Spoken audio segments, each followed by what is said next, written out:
Hi, I'm Curtis Knight. Thanks for watching. Today we're talking about in a real estate transaction, there are several components to it, and your dream team is usually your real estate agent, your attorney, and your loan officer. So the loan officer gives you two components to your transaction that are very important, and they're ones that we wait for. So when your contract is submitted and you put in your offer, your contract to purchase real estate, it says in that contract that the commitment date will be such, and then clear to close will be another date. So commitment date and clear to close date. So clear to close usually isn't in the contract to purchase real estate, but commitment date always is. And the commitment date is something everybody's waiting for.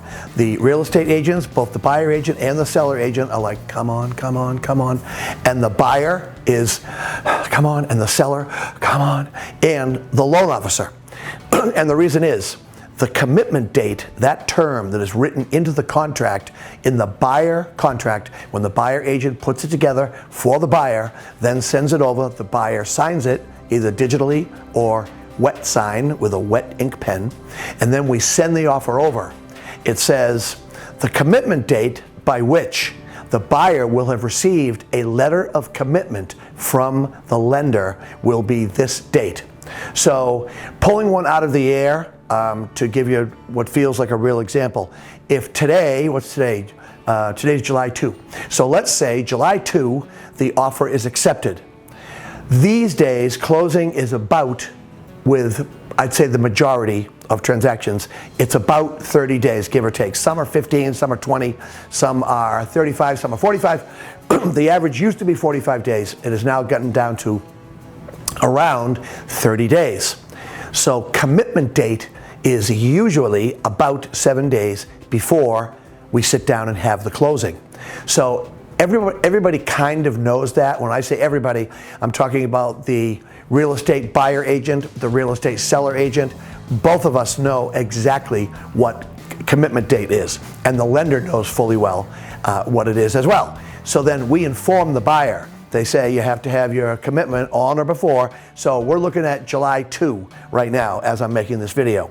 So that means, just rough math, August 2 is going to be closing. And if I look and it's a Saturday or a Sunday, I'll move it and say, oh, it has to be the 3rd or the 4th because this date falls on a Saturday or Sunday. So banking on the fact that August 2 is a Sunday, I'm not looking at a calendar, not very good preparation on my part. So the commitment date is usually 7 days before closing. So if today is July 2 and we just had everybody sign the contract, all parties here too have affixed their legal signature to the instrument, to the legal instrument.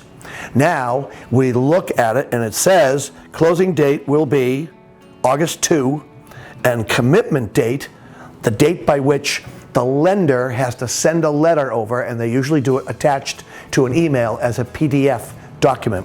And it says, "Dear buyer name, congratulations, this is our letter of commitment. You have made it through underwriting."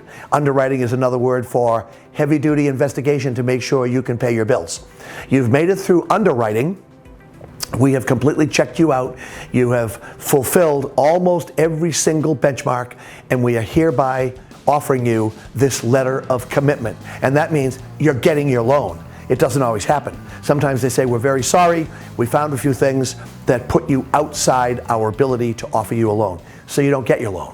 But in a majority of cases, commitment day is a big deal, and we're waiting for commitment day, waiting for commitment day.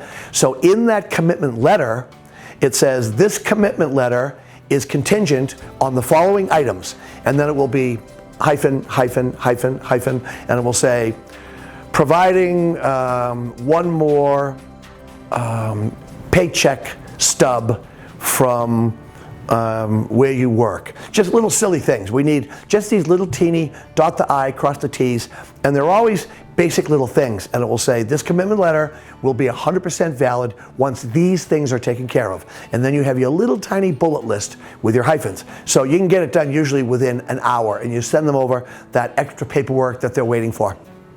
And then you've satisfied the commitments, you satisfied the bullet list items that are in the commitment letter. So what comes between commitment letter and closing? Commitment letter is 7 days before closing, and then sometime between when you get your commitment letter attached to an email, and sometime between then and closing day, you're going to get what is known as CTC, clear to close. Clear to close is a huge deal, because clear to close is the cherry on top of the sundae. You get your commitment letter, and that's cause for running around the room and jumping up on the furniture. Oh my God, oh my God, oh my God. It's so exciting. But then you have to do those little tiny things, fulfill those little benchmark items, and then you get clear to close.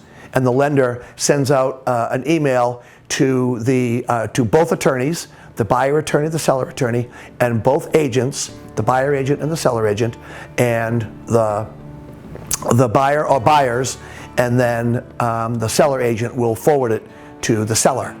And it just says, congratulations everybody, we have clear to close. And clear to close simply means there is nothing else left to be done. Everything is done. And we're just sitting around tapping our fingers on the desk. We're just waiting for closing day. And that's it. We have clear to close. And when I talk to the guy that I do a lot of loans with, he'll say, Curto, we have CTC. And I'll say, love you, bro. Because CTC is the big deal, clear to close. That means nothing is stopping this transaction, and we are green for landing.